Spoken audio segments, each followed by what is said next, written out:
नमस्कार, मैं हूं युगल किशोर और आप देख रहे हैं SP24/7।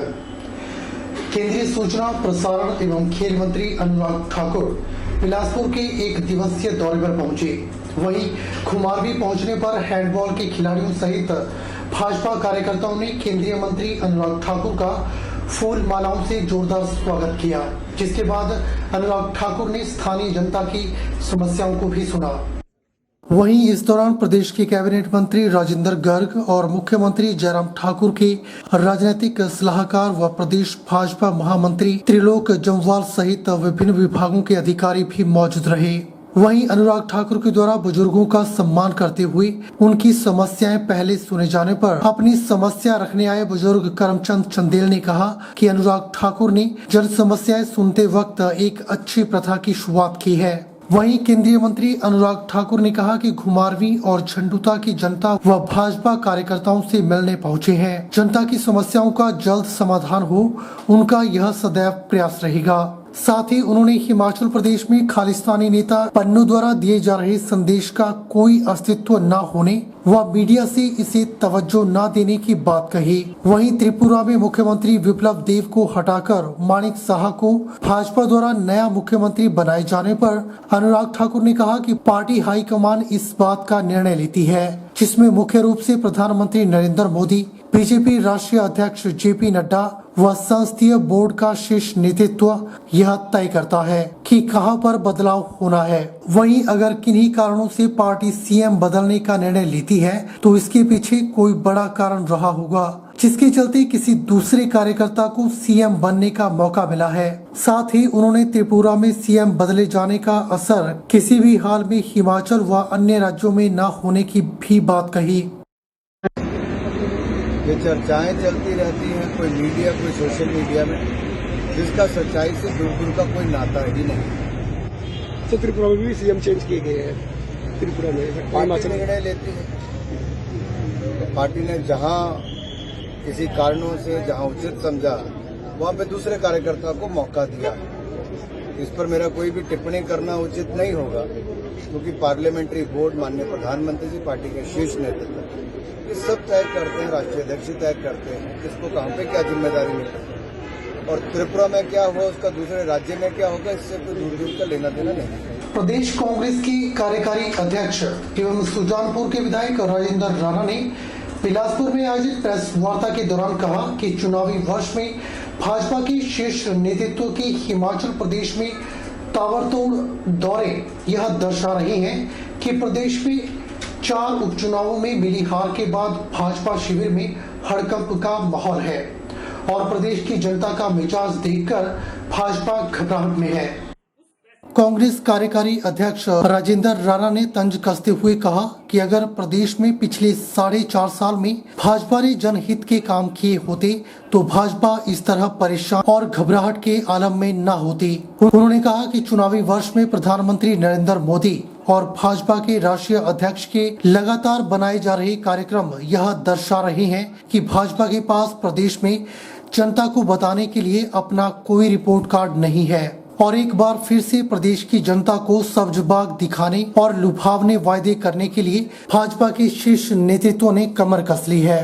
उन्होंने कहा कि प्रदेश की जनता सावधान है और भाजपा नेताओं की कथनी और करनी का अंतर साफ महसूस कर चुकी है। राजेंद्र राणा ने कहा कि पिछले 4.5 सालों के दौरान भाजपा के केंद्रीय नेताओं ने हिमाचल में आकर जितनी भी घोषणाएं की हैं वह सब हवाई साबित हुई हैं। न तो 1 इंच रेलवे का विस्तार हिमाचल में हुआ है और न ही केंद्र के द्वारा मंजूर किए गए नेशनल हाईवे प्रदेश में कहीं धरातल पर दिख रहे हैं। इन्वेस्टर मीट का इन्होंने खूब, जिसको कहते हैं कि उसका प्रचार किया। ये सरकार प्रचार की है, ये सरकार सिर्फ प्रचार करती है। आपने देखा जल जीवन मिशन के तहत जितने नलके नहीं लगे होंगे उससे ज्यादा तो उन्होंने गांव-गांव में होल्डिंग लगा दी है। इसलिए ये सरकार सिर्फ एडवर्टाइजमेंट की सरकार है, प्रचार की सरकार है, लोगों को झूठ बोलने वाली सरकार है। अब चुनाव का मौसम आ गया है, दिल्ली से नेता आएंगे और झूठ बोलने के थोक के व्यापारी आएंगे और यहां पर उसी तरीके से झूठ बोल के जाएंगे जैसे 2 करोड़ नौजवानों को सालाना रोजगार दिया जाएगा। हर व्यक्ति को 15 लाख रुपए खाते में डाला जाएगा। इस तरह के व्यापारी नेशनल हाई 69 नेशनल हाईवे घोषित हो जाएंगे, 65,000 करोड़ की बात हो जाएगी। इसी तरीके से ये थोक के व्यापारी, झूठ बोलने के थोक के व्यापारी हिमाचल प्रदेश में पहुंचने वाले हैं। मैं हिमाचल प्रदेश की जनता से व्यक्तिगत तौर पर और पार्टी की तरफ से अपील करना चाहता हूं कि जो झूठ बोलने के थोक के व्यापारी हैं, इनसे कृपया बच के रहें और अपनी सूझबूझ का जो है वो परिचय दें। हिमाचल शिक्षा समिति की 3 दिवसीय साधारण बैठक सरस्वती विद्या मंदिर रोड़ा सेक्टर बिलासपुर में हुई, जिसमें विद्या भारती के सह संगठन मंत्री राम अरावकर ने मुख्य अतिथि के रूप में शिरकत की। वहीं उन्होंने पत्रकारों से बातचीत करते हुए कहा कि कोरोना काल के 2 वर्ष शिक्षा के क्षेत्र के लिए बहुत ही कठिन रहे हैं। इन वर्षों में विद्यालयों को आर्थिक कठिनाइयों का सामना करना पड़ा है। सह संगठन मंत्री राम अरावकर ने कहा कि संकट काल के लिए निधि का संचयन करना चाहिए। विद्या भारती कठिन परिस्थितियों में श्रेष्ठ और पुण्य का कार्य कर रही है। उन्होंने कहा कि विद्यालय में गुणवत्ता को बढ़ाना होगा और सभी जिलों में एक प्रभावी विद्यालय होना चाहिए जिसकी सभी लोग सराहना करें। उन्होंने कहा कि ऐसा विद्यालय भौतिक संसाधनों से युक्त हो, अच्छा स्टाफ हो और शिक्षा व्यवस्था अच्छी हो। 12 व्यवस्थाओं से युक्त शिशु वाटिका का निर्माण उसमें होना चाहिए। विद्यालय में कौशल विकास के लिए क्या करने की आवश्यकता है, उसके बारे में व्यापकता से पढ़ने की जरूरत है, जिसको लेकर चर्चा की गई। इस बैठक में प्रदेश भर के 11 जिलों के लगभग 80 प्रतिभागियों ने भाग लिया और प्रदेश स्तरीय बैठक में सरस्वती विद्या मंदिर के बेहतर संचालन है, राष्ट्रीय शिक्षा नीति विषयों पर विस्तार से चर्चा हुई। हिमाचल प्रदेश की जो शाखा है तो उसकी एक साधारण सभा की बैठक 3 दिन की यहाँ आयोजित है, जिसमें गत वर्ष के कार्य का विहंगावलोकन करते हुए आगामी वर्ष की कार्य योजना बनाई जाएगी तथा इस कार्य योजना में जो राष्ट्रीय शिक्षा नीति घोषित की गई है उसके आधार पर विद्यार्थियों के विकास व आचार्यों के विकास तथा विद्यालयों के विकास के बारे में चर्चा की जाएगी तथा उससे तो आगामी कार्यक्रम और कार्ययोजना का पर विचार किया जाएगा। इस बैठक में संकुल स्तर से और ऊपर संकुल स्तर, जिला स्तर, प्रांत स्तर के सभी कार्यकर्ता उपस्थित हैं और विषयों के प्रभारी भी आए हुए हैं। सारा विचार करके आगे के कार्यक्रम के बारे में सोचेंगे। केंद्रीय मंत्री अनुराग ठाकुर ने कहा कि सरकार की ओर से स्वास्थ्य सुविधाएं बढ़ाने का लगातार प्रयास किया जा रहा है। 1 साल में ही स्वास्थ्य क्षेत्र के बजट को दोगुना किया गया है। उन्होंने कहा कि मेडिकल कॉलेज चंबा के दूसरी फेज का निर्माण कार्य जल्द पूरा हो, इसके लिए धन का प्रावधान भी किया जाएगा। साथ ही भवन निर्माण कार्य को जल्द से जल्द पूरा करने के प्रयास किए जाएंगे ताकि MBBS प्रशिक्षु सहित जिले के लोगों को उचित स्वास्थ्य सुविधाएं प्राप्त हो सकें, ताकि मेडिकल स्टूडेंट्स को सुविधा की कोई कमी ना हो।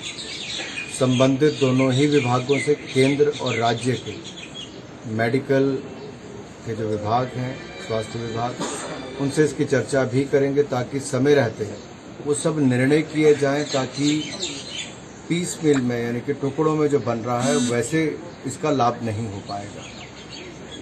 तो बिल्डिंग ब्लॉक्स भी पूरे बने, मेडिकल कॉलेज भी हो, ताकि बड़ी सुविधा चंबा क्षेत्र के लोगों को बनकर तैयार हो सके। एक ये पाया गया है कि जो डॉक्टर्स और बाकी स्टाफ देश और प्रदेश के कोनों से आना चाहता है, उनको स्कूल, कुछ और सुविधाओं की भी यहाँ पर कमी लगती है, तो उसको भी कैसे पूरा किया जाए उस पर भी चर्चा हुई है, ताकि इसको आगे निर्णय लिए जा सके कि भविष्य में वो कमी ना आए। जो फैकल्टी मेंबर्स यहाँ पर आएँ, तो जो बाकी अधिकारी भी यहाँ पर आएंगे, इसको कुल मिलाकर एक ऐसा प्रोजेक्ट बने जहाँ लोग एस्पायर करें आने के लिए, इच्छा व्यक्त करें आने के लिए।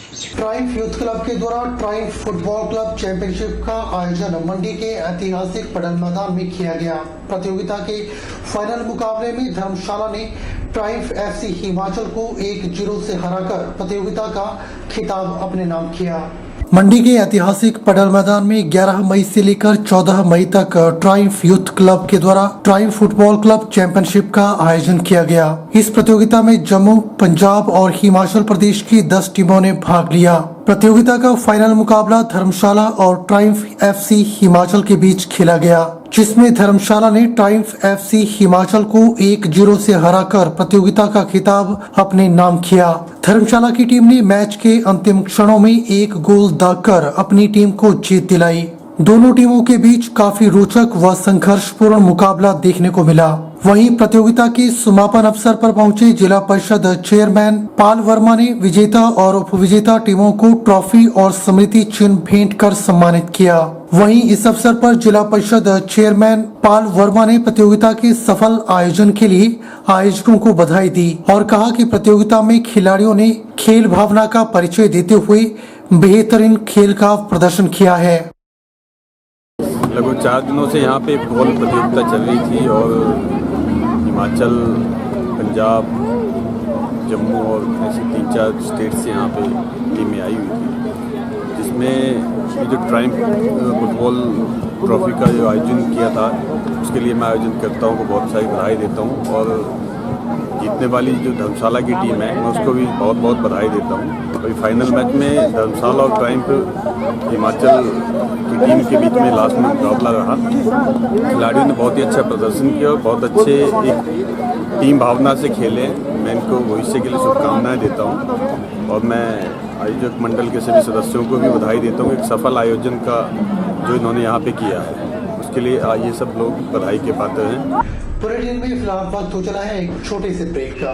ब्रेक के बाद तुरंत हाजिर होते हैं।